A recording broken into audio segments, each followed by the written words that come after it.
like same thing, big presence in the room, commands the room. Like they're such professionals, right? That it's just Murray Bach too. Like if you ever get a chance to sit in with one of Murray's classes. The point that I'm trying to make is that the tools don't make the tech.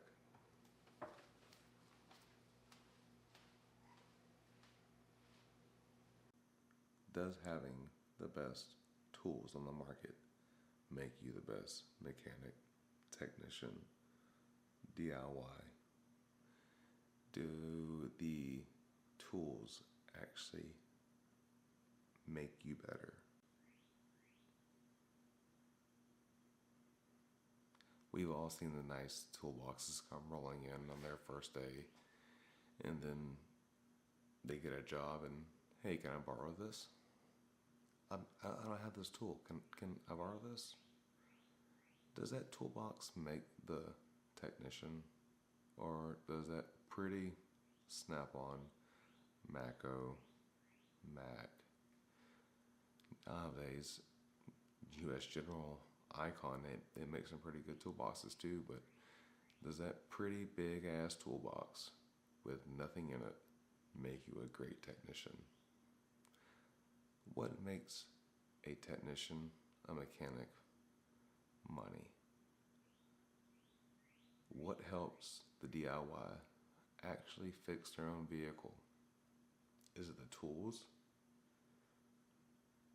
I can guarantee you one thing. Not one scanner that I own has fixed any of the vehicles with a real problem. A long time ago, my mentor, James Henley, from the salvage yard, spoke to me about how to approach purchasing tools. Now, mind you, James had the biggest toolbox that I've ever seen in my life. James's toolbox was a black on chrome Snap-on triple bay, 2 side cabinets, hutch on top. Every single drawer was full, and they were full of Snap-on tools. This is back in '09. James told me not to do this, to not get involved in fixing cars, to get an office job. But when I seen that picoscope, James taught me a lesson. He's told me that it's not the tools that make the technician. The tools do not help you solve the problem. He told me that the best tool that we have as mechanics, technicians, and DIYs is the one between your ears, aka your brain. Now, how do we make this tool even better? We invest in ourselves. We invest in training. We invest in learning. Now, with it being 2025, there is multiple sources of valuable, honest to God, good training and knowledge at our fingertips. Sorry guys, you're gonna have to increase your attention span more than 15 seconds and actually learn this craft, this trade.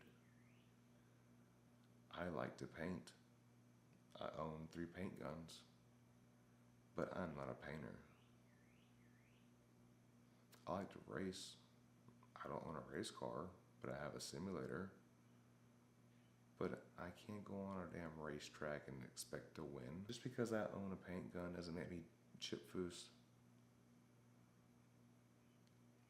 Just because I own a thermal imager doesn't make me a home inspector. I'm supposed to know AC, electrical, plumbing. I mean, it's a lot. No, though, I can paint for real. I really do paint. Half-assed. When I became serious and I really wanted to make automotive repair, aka diagnostics, my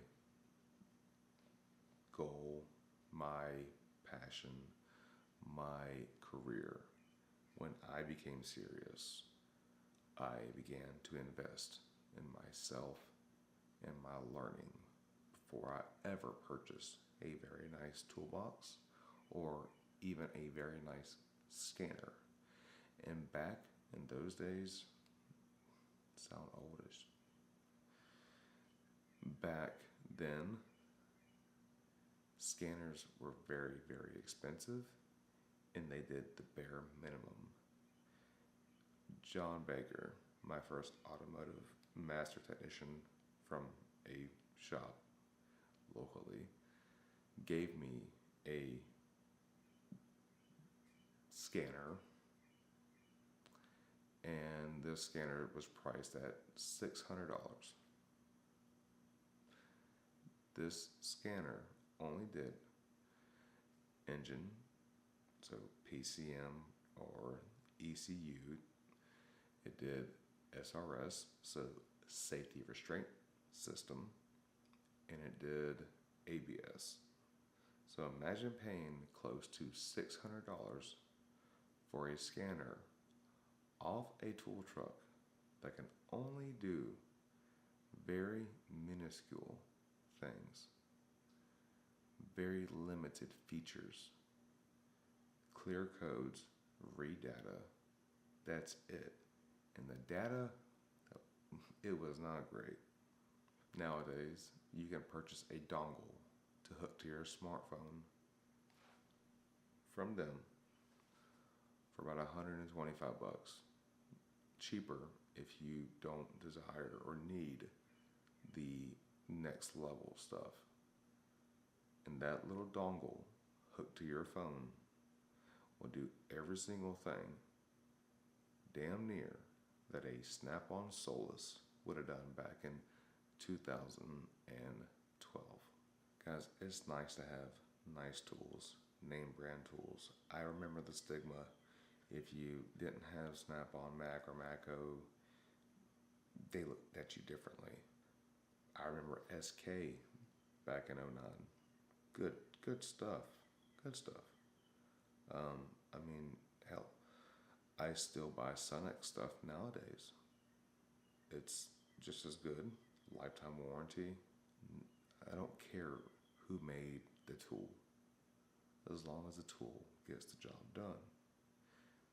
But if I put a great tool, the best tool in the world, if I put the best tool in the world in a person's hands that has no idea what they're doing,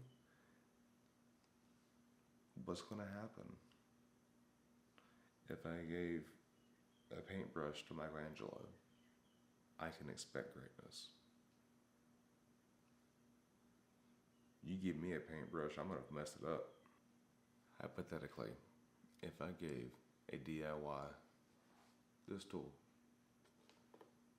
4-channel scope, and asked him to diagnose an electrical problem, and I was given this Harbor Freight modified $3 test light, probably $7 after the modifications. Just incandescent test light, not the LED stuff. $4 modified. And we're both given the task to diagnose a horn circuit or a headlight circuit or any electrical circuit. Who is going to figure it out faster? And why is that? For the record, when I was a young tech, I thought these were fucking useless. Joke's on me. Load test. You must test a circuit loaded. The point that I'm trying to make, guys, is that the tools don't make the repair. They don't make the technician. They don't make the mechanic. The best of the best tools just make you more efficient. Now, there will come a time and a place where you are faced with a diagnostic issue that you will need this tool. But if you don't know how to use it, if you don't know how to set it up, your scaling, your leads, if you weren't reminded 1,000 times by Paul Danner to check your ground, you're not gonna get it. Without the knowledge, without the time spent actually investing in your capabilities, in your knowledge base, you're not going to be able to diagnose these systems. The best tool on the market is your brain. And the best thing about that is that the information nowadays is almost free. You may have to go search, you may have to go dig, you're gonna have to spend more than 15 seconds watching an actual video of a guy who knows what the hell he's doing work on a car and fix it. Watch the process, learn. You can't just Google search everything and just get the answers, guys. I love instant gratification, but this is not how this works. Yes, there is Identifix, and used correctly, Identifix is very strong, very strong. But the people that use Identifix correctly are the ones that actually look at the data, see what the top failure is, and guess what they do? They test before they replace anything. And when they test, they know how to test it. If you are unaware of the fact that in order to really test a circuit, that it needs to be loaded, are you really testing it correctly? And I got news for you guys. If you're still relying on your resistance, like your ohm readings, you are way behind. Voltage drop testing. These scanners don't make me a great mechanic. This J-Box does not mean that I know how to program modules. If you gave Hawken a CarPal and he gave me a Phoenix Plus, a Phoenix Plus Max, he's going to run circles around me. Not because of the tool, but because of his experience and his knowledge. In the same instance, if I gave a DIY a Phoenix Plus and I got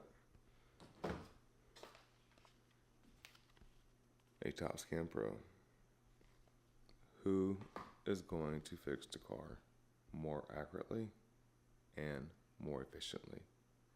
Now, I'm not going to lie and say that it's not cool to be like, yeah. But if you don't know how to use the stuff, you're wasting your time. Nice toolbox, bro. When I was learning, this is what we had. These are called books. I'm just playing. I actually found this book in a salvage vehicle at the salvage yard. And this is a automotive college book. Really good information, theory and operation. I bought this back in 2009, 10. If you know, you know. This is the original book that I bought. And, I mean, there's a reason why I have it. I do need a new copy, though. I learned through multiple OEM training courses. When it came to the best engine course ever had, with actual information given to us, Mitsubishi was legit, hand down. And guys, this is me sitting in class, paying attention, actually wanting to learn. Yeah, no, I wanted to learn. Toyota, very good instructors, very good classes at SCT. but I paid attention. Probably the best AC pressure relative chart 134A there is from Toyota. It's literally in a TSB. Like, it's good information, guys. Now, the most important part for me in order to actually learn the theory and operation of things was to write it. I am that kind of person that I have to write the information for me to understand and retain the information. Now, these are legit handwritten notes. Legit. And that's not all of it, guys. Literally notebooks. For the test that beat me to death, this is how I fixed it up. This is how I learned. The amount of time that I have invested into just writing so I can learn is ridiculous. So here's the best part. Nowadays, 16, almost 17 years later, we have this thing called YouTube, and it's massive. For anybody who is actually wanting to learn about automotive repair and diagnostics, there's so many resources out there. And I'm going to give you a few of the ones that I actually watch. If it's gimmicky, I don't mess with it. I don't even play with TikTok. No. Be careful of the information that you consume. Alright? The Automotive Diagnostic Podcast with Sean Tipping, and now we have Tommy Oliva. Great case studies, great information, and if you can't sit through 15 seconds and get bored, then it's just, this is not for you. These are for you to actually learn, and you're not going to learn this trade, this skill in 15 seconds. Obviously, Scanner Danner, Paul Danner, the GOAT. The premium channel, it's worth it. He is now getting help from other creators, like Mario Diagnostics. Great diagnostician, dude. Great. Of course, we have Ivan at Pine Hollow. No parts required. That is the best thing ever to tell your customer. Great information, brilliant man. Testing methods, morals. Can't say enough good things about Ivan at Pine Hollow. If I'm driving, I'm probably watching an automotive video, podcast, or repairs. L1 Automotive Training, Keith Perkins. I mean, do I gotta say more? It's Keith Perkins. Diagnostics sucks sometimes. But the more you know, the better you get at it. And I'm sure I'm missing a few. But these are the ones that I trust and I actually watched. And you'll see the difference between these and the other ones. I think I'll say no names, but the more you know, the more you learn, the more you invest, the better you will become. I can't expect to become a master body man or a master paint guy by watching a few YouTube videos and buying a damn paint gun. It takes time, it takes practice, it takes mistakes, it takes passion, it takes effort.